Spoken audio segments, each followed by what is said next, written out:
A multi-billion-dollar shock. Ant Financial postpones stock offering as the Communist Party tightens its grip.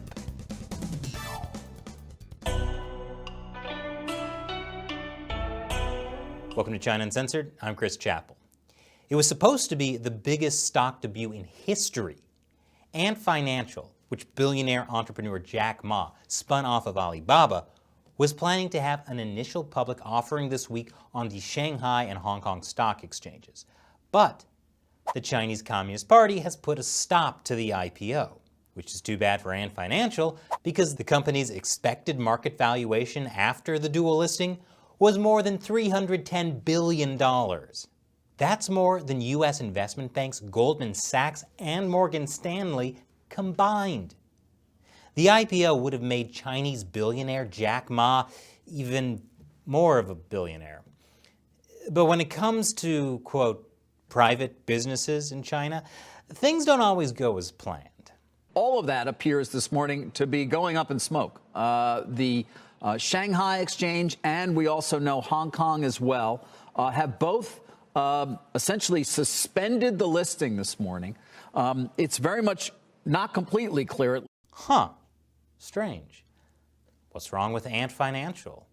They even have a cute mascot. Wait, is that an ant or an alien? Okay, I guess it's Ant Financial, not Alien Financial. The company's Alipay app has become an essential payment tool for more than 730 million users, as well as a platform for obtaining small loans and buying insurance and investment products. These small loans are called microfinancing.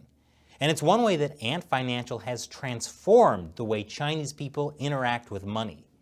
In some ways, it's been the biggest change since Mao died and the Communist Party actually let Chinese people make money. Alibaba is a major shareholder in Ant Financial. And when the news broke, Alibaba shares fell 6% on the New York Stock Exchange. No official explanation has been given, but well, I don't think it's too hard to figure out what happened. There is no truly private business in China. The Communist Party controls everything. Jack Ma is a Communist Party member. Of course. That's because if you want to succeed in China, you need to be aligned with the Communist Party. But the catch is, financial success and communism don't always go well together. Many large companies in China have found that to be truly successful internationally, you can't run things the way the Communist Party wants you to. And that is something Jack Ma has been saying. According to the New York Times, Ma has been a spirited champion for the company's mission of bringing financial services to small businesses and others in China who he says have been ill-served by stodgy government-run institutions. In fact, just over a week ago, Jack Ma gave a speech at the Bund Summit in Shanghai, criticizing China's financial regulators. He said they stifle innovation.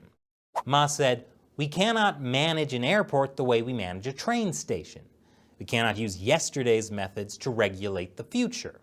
Well, I'm sure that's a message the incredibly paranoid Communist Party can get behind. That could be one reason that the People's Bank of China and 3 other financial regulators summoned Ma and 2 Ant Group executives for questioning just days before Ant Financial was supposed to go public. FYI, Jack Ma is no longer part of Ant Financial management. I'm sure it's just a coincidence he was part of the meeting. Now, it's possible that the meeting with regulators was in response to Jack Ma's speech. But it's also possible that Jack Ma already knew that Ant Financial was being investigated by regulators, which might have been the reason he gave his speech criticizing regulation.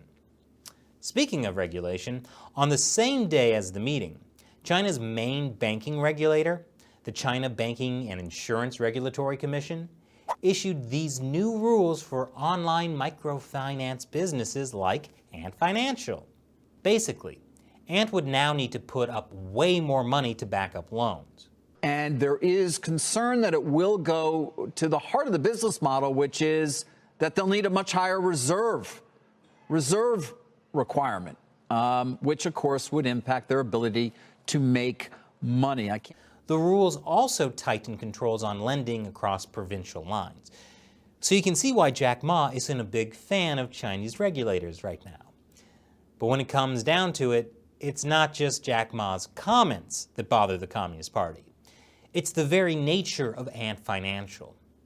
According to the New York Times, Ant Group challenged China's state-dominated banking system by bringing easy-to-use payments, borrowing, and investing to hundreds of millions of smartphones across the country. And this business model puts financial services outside the direct control of the Communist Party and big Chinese banks. And so you began seeing the party apparatus running its gears.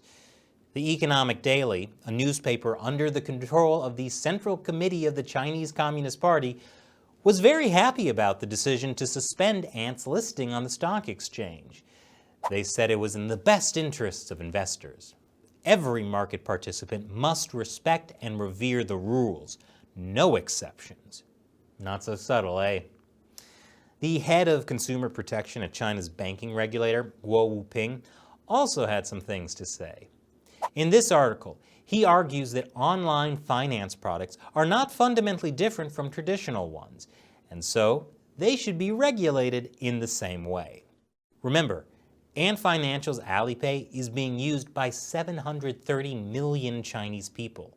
That's a lot of financial transactions that the Communist Party would like to have more control over. And I don't think they'll let Jack Ma stand in their way. And now, it's time for me to answer a question from one of you, a fan who supports China Uncensored on the crowdfunding website Patreon.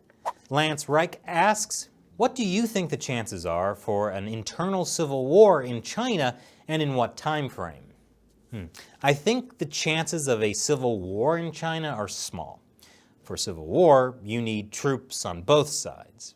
But in China today, only the Communist Party has troops. Ordinary citizens aren't even allowed to own guns. Forget guns. In Xinjiang, they even tracked kitchen knives with QR codes.